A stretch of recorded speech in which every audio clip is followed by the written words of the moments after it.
Good morning, everyone. I wanted to shoot this video from inside of my four walls as I'm sitting in isolation and I have attracted COVID-19. First of all, I want to say a massive thank you. Look at the beautiful flowers that I've received, and I've received so much wonderful cakes and fruits and cookies and things like that. I just want to say thank you from the bottom of my heart. And I also want to say I have no taste and no smell, so once that comes back, I will truly enjoy my gifts, guaranteed. Now, why I'm shooting this video today is I know that a lot of people are sitting in isolation. Some people have COVID, some people might be close relative to somebody who has COVID. And a 10-day isolation, if you are not prepared for it, it can create all kinds of emotional issues for you.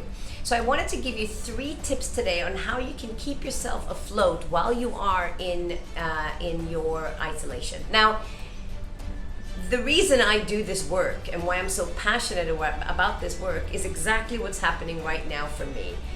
I have been working on my emotional immune system for so long, working on lifting my vibrations up here for so long, so that I will be prepared for moments like this. Because you know what? Life is always going to happen to us. Somebody will die, you get sick, something happens, you lose your job. And if you're not emotionally vibrating in a high frequency vibration at the level where gratitude and lightness lives in your life, you are surely going to nosedive quite quickly, and it's going to be quite difficult for you. And that's why I always say, make sure that you're working on your mindset every single day. So my first tip today for all of those of you that are out there in isolation right now is this. Make sure that you have a really strong morning ritual when you wake up in the morning. Now, I will give you my morning ritual. My morning ritual when I wake up in the morning is I listen to gratitude. I've been listening to gratitude for actually over a year now, every single morning when we wake up. Regardless if my partner's with me and he's now in isolation because we can't be in the same room, I'm listening to the gratitude every single morning. I'm sending gratitude to everything in my life that I love, that I'm happy for, that I'm grateful for.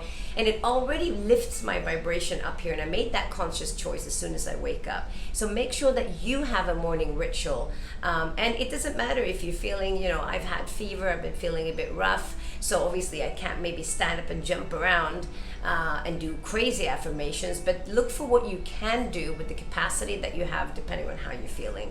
So number 1, make sure you have a very strong morning ritual as soon as you wake up, to grab that mindset as soon as you wake up.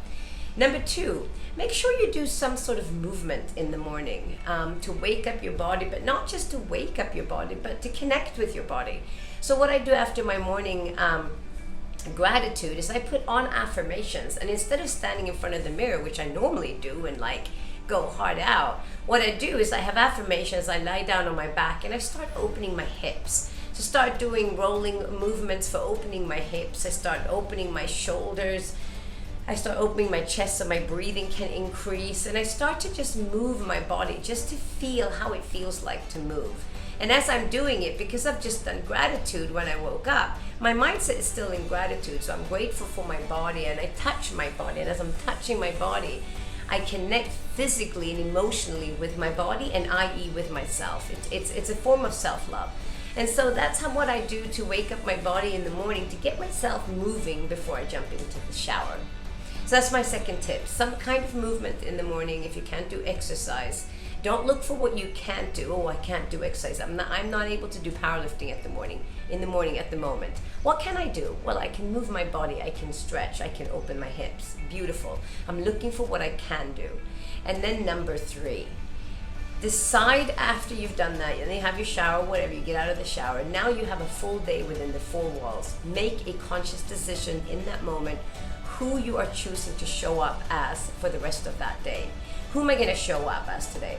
Who am I going to be today? Regardless of how I feel, regardless of anything, regardless what happens. Mostly, not a lot of things happen when you're in one room, but still, regardless, how am I choosing to feel today, throughout the day? And then what you do is you get yourself into that feeling, I'm going to choose to feel happy today. I'm so happy for everything that I have. And then you can look into life. What are you happy about in life? I mean, in general in life, what are you happy about? And you can choose to feel gratitude. I'm grateful that I can breathe. I'm grateful I'm not in the hospital. and things like that. And then every 3 hours, what you want to do, you want to check in with it. So you could even set your alarm if you want to. You check in with that feeling. Am I still vibrating there? Nope. Okay, close your eyes, get into it. What do I have to tell myself? To vibrate up here. What you do then is you're keeping your mindset floating high through this time, which is going to help you to not open the door to all of those like gremlins that live in, oh, why does this happen to me? Oh, I can't believe I'm not allowed to do that. I'm not allowed to do that. It's going to help you to keep yourself light. So once you're done with quarantine, your experience of quarantine is going to be one of gratitude. Gratitude for your life. Gratitude for still being here. Gratitude for all the beautiful people in your life. Like I'm getting like breakfast, lunch, and dinner served at my door by my fiance. How blessed am I? We have, we can buy food on all kinds of different apps that gets delivered to your doors, regardless if you got a partner or not. You can get delivered food every day. Like, what a blessing. So those are my 3 tips today for all of you that are in isolation right now. And remember, this is an interesting experience. We've never done this before. So this will be another one of those things that you can say, you know what? And I also did that, and I manage it with so much grace, so much poise, and I'm so grateful that I'm on the other side of it. Imagine how much fun I'm gonna have when I can start tasting food again. So have a magnificent day, everybody, and take good care of yourself.